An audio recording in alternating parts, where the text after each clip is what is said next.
بسم اللہ الرحمن الرحیم۔ السلام علیکم ناظرین، نئے آنے والے دوستوں سے گزارش ہے چینل کو سبسکرائب کر لیں۔ میں کئی ماہ سے اماں کے ساتھ مسز قادر کے گھر جا رہی تھی۔ اماں اپنی محنت، ایمانداری اور کم گوئی کی وجہ سے ان کی چہیتی ملازمہ تھی۔ وہ اماں سے بہت پیار کرتی تھی اور اماں ابا پر جان دیتی تھی۔ ابا کا چند ماہ پہلے ایکسیڈنٹ ہو گیا تھا، اب مرتے مرتے بچ تو گیا، مگر 4 ماہ مکمل طور پر بستر سے لگ کر رہ گیا۔ اماں نے اپنی جمع پونجی ابا کے علاج پر لگا دی۔ مسز قادر جو کچھ بھی ہمیں کھانے کو دیتی وہ لا کر اماں ابا کے آگے رکھ دیتی تاکہ ابا کی کمزوری جلد از جلد دور ہو جائے۔ ابا کے لیے ہمیشہ اماں تازی روٹی پکاتی، ابا کے نخرے ایک لاڈلے بچے کی طرح اٹھاتی۔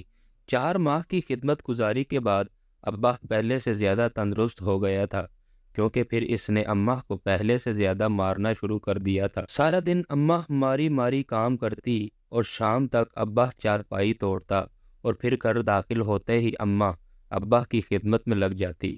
کھانا دینے کے بعد ابا کے پیروں اور سر کی مالش کرتے کرتے اماں تھکن سے چور ہو جاتی، پر زبان سے ایک لفظ نہ نکالتی، کیونکہ وہ جانتی تھی کہ اگر کسی بھی بات پر انکار کیا تو پھر سے اس کی کھال ادھیڑ دی جائے گی۔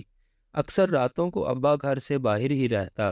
رات گئے واپسی ہوتی تو اس کے گلے میں موتیوں کے ہار ہوتے اور ہاتھوں میں شراب کی بوتل۔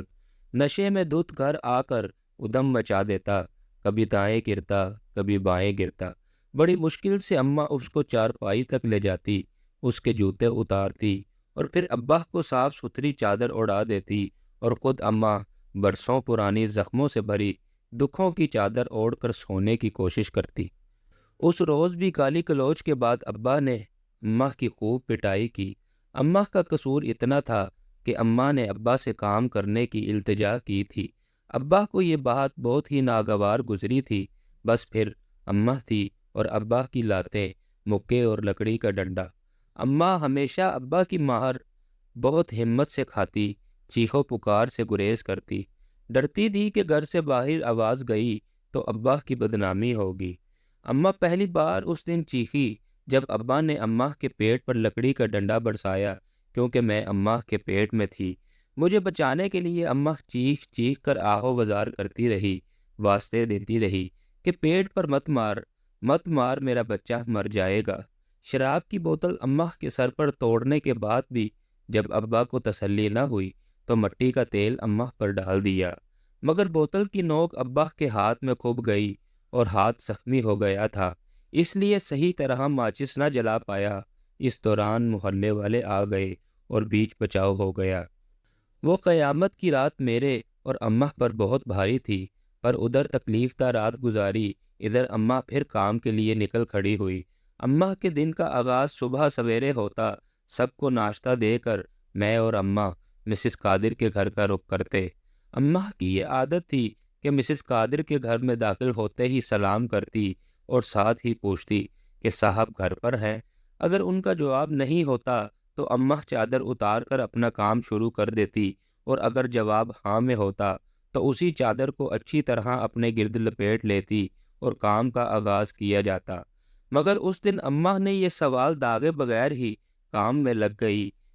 مسز قادر چند لمحوں کے لیے حیران بھی ہوئی کہ آخر آج صاحب کے بارے میں کیوں نہیں پوچھا گیا۔ اماں اپنے چہرے پر نیلے کالے دھبے کو اپنی چادر سے چھپانا چاہتی تھی، جو اس بات کی گواہی دے رہے تھے کہ اس کو پھر ابا نے خدمت گزاری کا صلہ سود سمیت ادا کیا تھا۔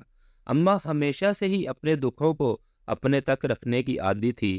اماں کی زبان پر شکوے شکایتوں کی جگہ ویسے بھی خاموشی راج کرتی تھی۔ غریبی مفلسی ہمارے گھر میں ڈیرے ڈالے بیٹھی تھی، پر اماں کچھ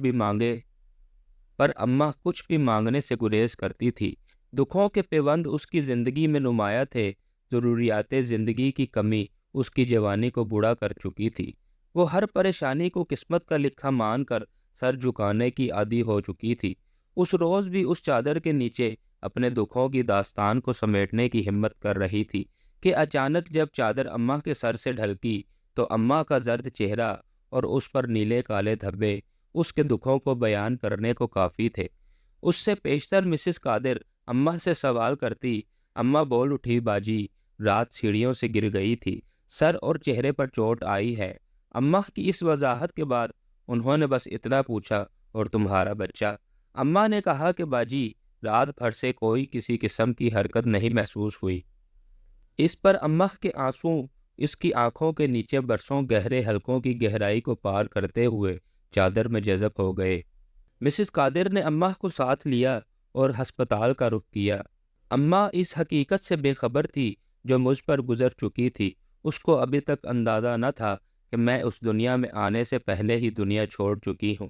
مسز قادر نے جب اماں کو میری موت کی خبر دینے کے لیے قدم بڑھایا، اس وقت ان کو ایسا لگا کہ اماں اپنی خاموشی توڑ دے گی، اپنے دکھوں کی پٹاری کھول کر رکھ دے گی، لیکن انہیں کریدنے کی عادت نہ تھی اور اماں کو بھی دکھ بتانے کی عادت نہ تھی۔ لیکن اس دن اماں کچھ کہنا چاہتی تھی اور مسز قادر سچ سننا چاہتی تھی۔ بڑی مشکل سے اماں نے اپنے زخمی لب کھولے اور کہنے لگی کہ میرے بچوں کا ابا کل رات لکڑی کے ڈنڈے سے کام کر رہا تھا، اس ڈنڈے میں کیل تھا، وہ اس کے ہاتھ میں لگ گیا ہے، اس کے ہاتھ کے لیے مرہم پٹی لے دیجئے اور پیسے میری تنخواہ سے کاٹ لیجئے گا۔ مرہم پٹی لے دینے کے بعد اماں کو اس زخم کی اطلاع دی گئی جس زخم کی کوئی مرہم پٹی نہیں کر سکتا تھا۔ پھر کچھ ہی دیر کے بعد اماں کے پیٹ سے مجھے نکال کر اماں کے حوالے کر دیا گیا۔ کئی ماہ کی تکلیف کے بعد میری اماں میرا لاشا لیے ہسپتال میں پڑی تھی۔ چند گھنٹوں کے بعد جب اماں کو مسز قادر نے گھر پر اتارا تو اس کے ہاتھ میں میرا مردہ جسم تھا اور دوسرے ہاتھ میں میرے قاتل کے لیے مرہم پٹی۔